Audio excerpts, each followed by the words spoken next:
In my last two podcasts, I described the impacts of the Waikato invasions throughout Taranaki, how it was left desolate for 8 years before being sold to the New Zealand Company in early 1840. This sale, even though strictly illegal, allowed displaced Maori to return to their homelands, secure in the understanding that they would have protection from Waikato in the future. This sale of land to the New Zealand Company was set aside by Governor Hobson following the Treaty of Waitangi, and a lesser portion of 60,000 acres was subsequently allocated for the new settlement. Then in 1844, Governor Fitzroy further slashed this allocation to just 3,500 acres, dispossessing many of the new settlers who had built farms and homes outside of that area. Then, when George Grey returned to replace Governor Fitzroy, he was tasked with sorting out the resulting mess by purchasing back whatever land he could. The net result was that Taranaki was reoccupied by both the Maori returning back from Kapiti Coast and the Queen Charlotte Sound, as well as the returning slaves that were released by Ngāti Maniapoto. Then in 1848, Wiremu Te Atiawa returned to occupy Waitara, just north of New Plymouth, even though he had been forbidden from doing so by Governor Grey. In spite of these early challenges, the new settlements looked like they could have a positive and productive future. Pākehā farms were re-established, and some Maori were farming profitably.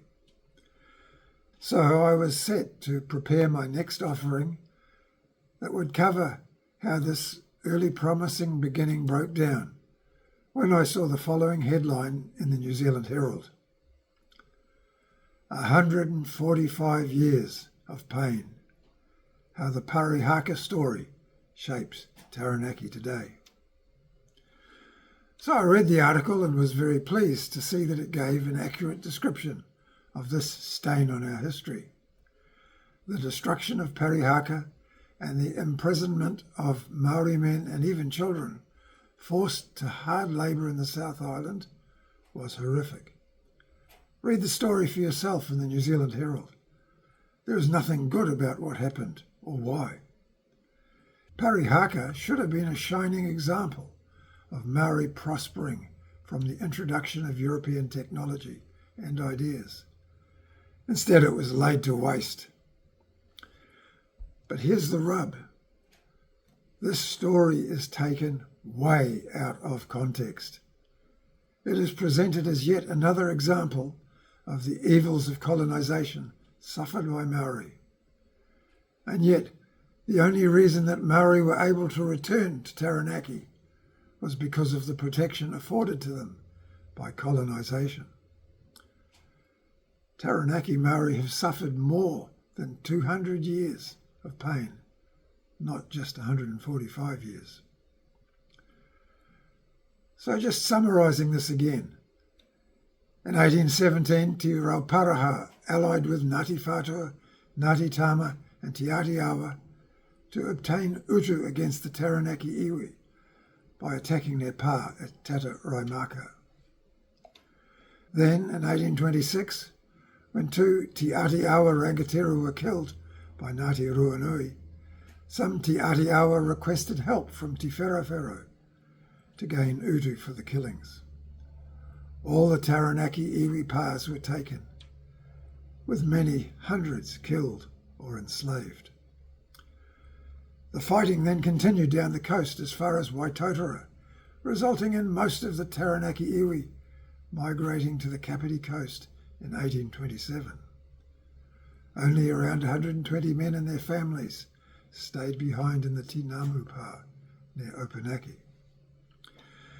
Then, in December 1831, the Waikato chief, Te Wherowhero, assembled more than 2,500 warriors armed with muskets and led his tower down the coast, where he captured the Ngāti Mutanga Pa at Uranui. Many were killed and eaten. On seeing this, Te Atiawa panicked and fled to the safety of the Pukerangi pa. 4,000 ended up inside without enough food. Waikato began the attack on the 3rd of January 1832, beginning a siege that would last for a few weeks before the starving Te Atiawa abandoned the pa. In desperation, dozens hurled themselves over the 100-metre high cliff into the Waitara River. Over 1,000 were killed or captured. Only a few escaped. This was followed by days of feasting, with prisoners being brought out to be tortured, killed and eaten.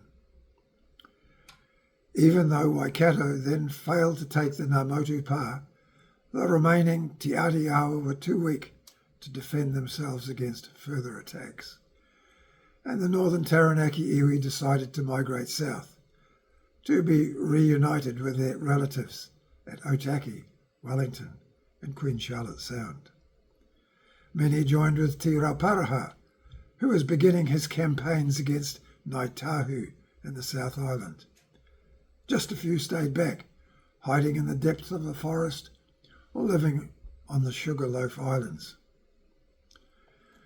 Then, in 1833, Te Whero returned again to begin a siege of the Mikatahi pa in present-day New Plymouth, where some 300 Te Atiawa were seeking refuge. However, that pa was nearly impregnable, and the inhabitants were able to receive food supplies at night from the Te Ngamu pa further down the coast. The siege finally concluded when a Waikato woman who was married to one of the Te Atiawa men managed to travel back to her relatives in Kawhia to broker a peace agreement. Some of the Te Atiawa rangatira agreed to live in Kawhia as slaves, while the remainder either moved south to the Te Ngamu pa or joined the last Ngāti Tama migration to Horowhenua. Te Whero was defeated once again when he moved down the coast to attack the Te Ngamu pa just north of Opunake. So, in early 1834, Te Whero led a massive war party of 2,500 warriors to avenge his earlier defeats. With northern Taranaki depopulated, they moved down the coast to besiege the Te Ruaki pa just north of Hawera. After some months, the starving occupants finally surrendered and were taken as slaves. Te Whero then moved south to attack the twin Waimati pas on either side of the Kapuni River mouth. Here he was not so successful. However, 8 years of Waikato invasions had left most of the Taranaki coast desolate. Most of the population migrated south to the Kapiti coast or to the north of the South Island. The northern coast of Taranaki would remain mostly deserted until European colonization began 7 years later in 1841. So that was real pain, and yet there was no mention of that in the Herald article. Neither does the Herald article mention the pain that the Taranaki tribes inflicted on other Maori from Whanganui all the way down the Kapiti coast to modern-day Wellington. Nor does it mention their participation in Te Rauparaha's attempts to exterminate Maori in the South Island, or the invasion of the Chatham Islands by Ngāti Tama and Ngāti Mutanga, where the Moriori population was slaughtered and enslaved. Now, my role isn't to pass judgment.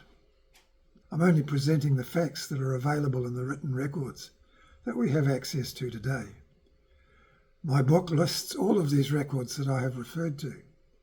If you Google search Kaimai books, I've provided access to many of those original books, ship's logs, diaries, etc., and they are freely available for you to download and read for yourself. You can and should check them out for yourselves. In future podcasts, I will also be describing what General Trevor Shute and Thomas MacDonald did to Taranaki Maori.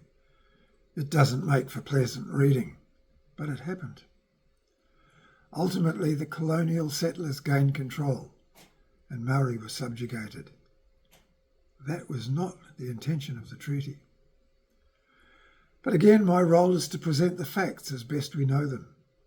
You will all form your own opinions, and I really encourage you to express your thoughts in the comments below. But here are some questions for you to consider. Was the Herald article just sloppy journalism? Could they have done it better? If both Maori and Pakeha inflicted so much pain on each other during that time, how can we learn from our past and move forward together to create a better future? I'm looking forward to hearing what you've all got to say. Now I've got some good news. My book, Moving Forward from Our Past, provides a more detailed account, including all the references that you can check for yourselves. However, the cost of $42 may be too much for many of you. However, if you're happy to download a digital copy for $11.95, you can now do this at amazon.com.au. My objective in doing this is to counter the misinformation that is causing so much division within New Zealand. It is only by understanding what really happened in our past that we can have a solid foundation for addressing some of the real problems so that we can now move forward and build a better future together. In my next podcast, I'll get back on track to outline what really happened in the disputes over the sale of Waitara, the British invasion of Taranaki, and how the Waikato tribes became involved. If you haven't already done so, be sure to hit the subscribe button and don't forget to add your comments below. Even better, share this podcast with your friends and family. We need to have more informed discussion.